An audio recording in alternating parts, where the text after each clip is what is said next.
بزرگوں اور علماء کرام اور بزرگان دین اور میرے عزیز ساتھیوں اور پیارے بچوں اور محترم مامائیں اور بہنیں اور بیٹیاں، پھر ایک مرتبہ ہم آن لائن پر ہیں اور جو علماء کرام کے بیانات کا سلسلہ جو فہرست آپ کے موبائل پر پہنچی ہوگی، اس میں یہ آخری کڑی ہے جو مجھے مکمل کرنا ہے۔ بس اللہ کا کرم شامل حال رہے، دعا کریں اور آپ لوگوں کی توجہ رہے۔ یہ محرم مہینہ، اور آپ نے بہت سے علماء کرام اور اساتذہ علم و فضل کا الگ الگ محرم کے عنوان پر بیانات آپ نے سنے ہیں۔ اللہ تعالیٰ سارے علماء کے علم میں برکت عطا فرمائے اور اللہ ہم کو تمام کی باتوں پر عمل کرنے کی توفیق عطا فرمائے۔ سب سے پہلے میں یہ کہوں گا کہ یہ مہینہ بہت مبارک مہینہ ہے، یہ فرحت کا مہینہ ہے، یہ خوشی کا مہینہ ہے، یہ سرور کا مہینہ ہے، یہ انبساط کا مہینہ ہے، یہ ہمارا نئے سال کا آغاز ہے، یہ اسلام کا نیو ایئر ہے۔ اللہ تبارک و تعالیٰ یہ مہینے سے لے کر آخری مہینے تک ہم سب کو عمل کی توفیق عطا فرمائے اور اللہ سب کی روزی میں برکت عطا فرمائے۔ اللہ تبارک و تعالیٰ نے اس مہینے کو محترم مہینہ کہا ہے۔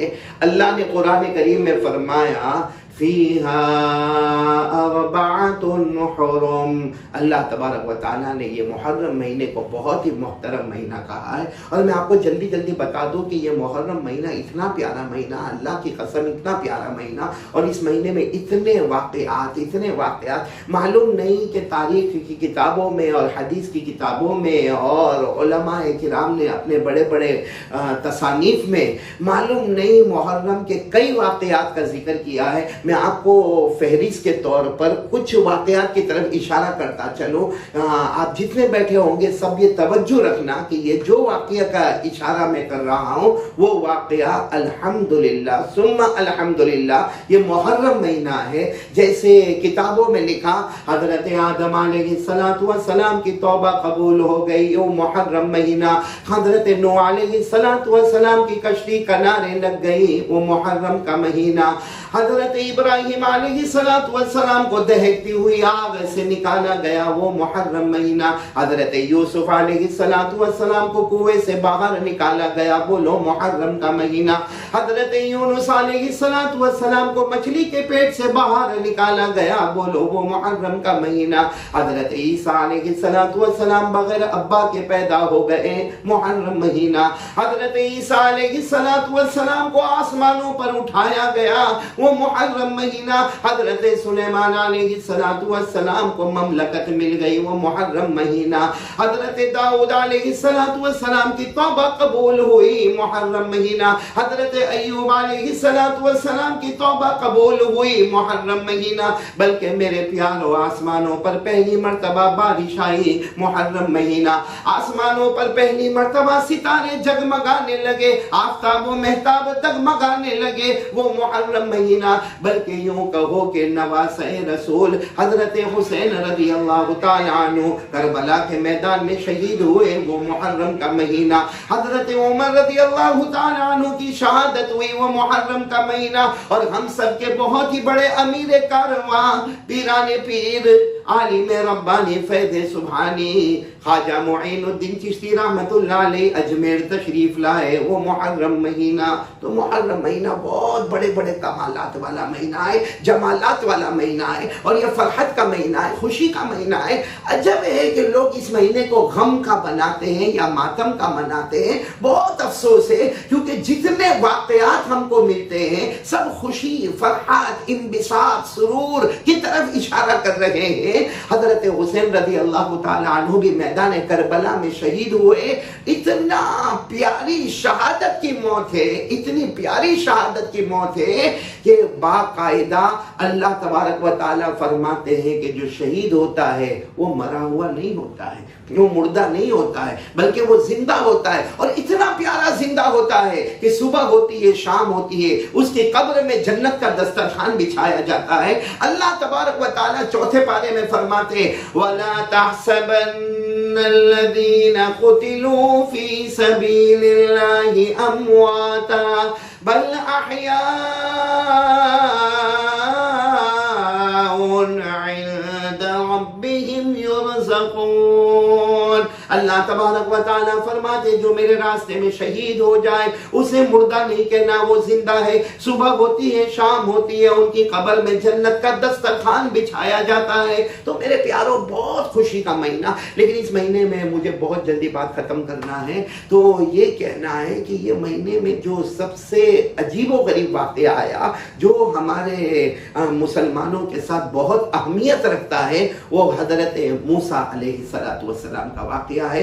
میں بہت شارٹ میں بتاؤں گا کہ حضرت موسیٰ علیہ السلام کو جب اللہ حکم دیتے ہیں کہ سارے بنو اسرائیل کو لے کر آج راتوں رات آپ کو فرعون کے ظلم سے بھاگنا ہے. فرعون بہت ظلم کرتا تھا، بچوں کو ذبح کرتا تھا، عورتوں کے اوپر حملہ کرتا تھا، مردوں کو قتل کرتا تھا. اللہ تبارک و تعالیٰ کا حکم آتا ہے کہ اے موسیٰ سارے بنو اسرائیل یعنی اپنی قوم کو لے کر راتوں رات آپ کو فرعون کے ظلم سے نکلنا ہے. حضرت موسیٰ علیہ السلام جب پہاڑ سے اترے ہیں نا، کوہ طور سے اترے ہیں، تو سوچا کہ ایک رات میں سب کو جمع کرنا، اور ان کی تعداد کوئی 70,000 بتا رہا، کوئی 80,000، کوئی 90,000، کوئی 1,00,000 لوگوں کو لے کر راتوں رات یہاں سے چلنا، یہ تو بڑا مشکل کام ہے. اللہ تبارک و تعالیٰ کی طرف سے آواز ہے، یہ موسیٰ سب کو جمع کرنا تمہارا کام ہے اور سب کو راتوں رات یہاں سے نکالنا ہمارا کام ہے. ہمارا یقین ہے کرنے دھرنے والا کون ہے؟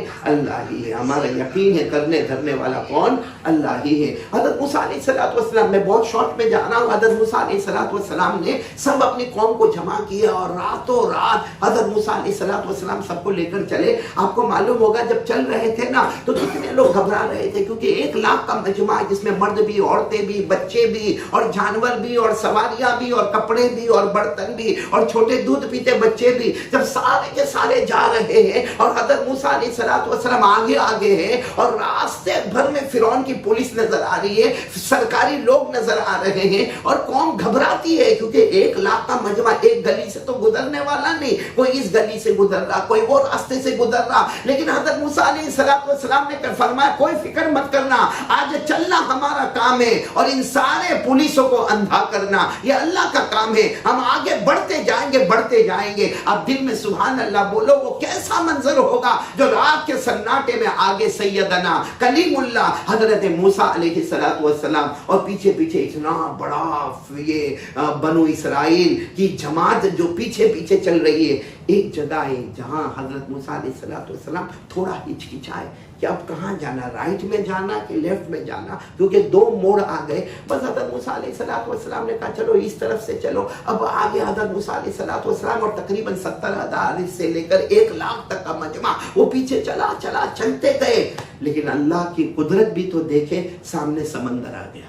بولو سامنے سمندر آ گیا. تو سارے کے سارے حضرت موسیٰ علیہ السلام کو کہنے لگے اللہ کے نبی یہ کیا معاملہ، آپ ہم کو سمندر کے کنارے لائے، کیا ہم کو سمندر میں تیرنا ہوگا، کیا ہم کو سمندر میں جانا ہوگا؟ تھپیڑے مارتا ہوا سمندر ہے اور پورے زور و شور پہ چلنے والا یہ دریا کا پانی ہے، کیا ہم اس میں کیسے جائیں گے؟ تو حضرت موسیٰ علیہ السلام نے فرمایا میں راستہ بھول گیا، ہمیں پھر سے ٹرن لینا ہوگا اور پھر اس راستے سے آگے بڑھنا ہوگا. اب 1,00,000 کے مجمع کو یو ٹرن لینا ہو اور پھر بڑھنا ہو. اب آپس میں باتیں ہو رہی ہے کہ اچانک آواز آئی کہ فرعون کا لشکر پیچھے آ رہا ہے. فرعون اپنے بڑے لشکر جرار اور بڑے لشکر کے ساتھ فرعون آ رہا ہے. اب تو سارے بنو اسرائیل تقریباً 1,00,000 گھبرانے لگے کہ اللہ کے نبی موسیٰ یہ تو آگے بھی موت ہے اور پیچھے بھی موت ہے، کیونکہ آگے جائے تو سمندر کا پانی ہے اور پیچھے فرعون کا لشکر ہے. تو سارے لوگوں نے کہا اللہ کے نبی وہ تو اچھا تھا کہ ہم وہی اپنے وہاں تھے، بھلے ظلم ہوتا تھا نا، مردوں کو مارا جاتا تھا، عورتوں کو مارا جاتا تھا، لیکن ہم اپنے گھر میں تو تھے. یہاں تو آپ نے ایسے بھور میں ہمیں کھڑا کر دیا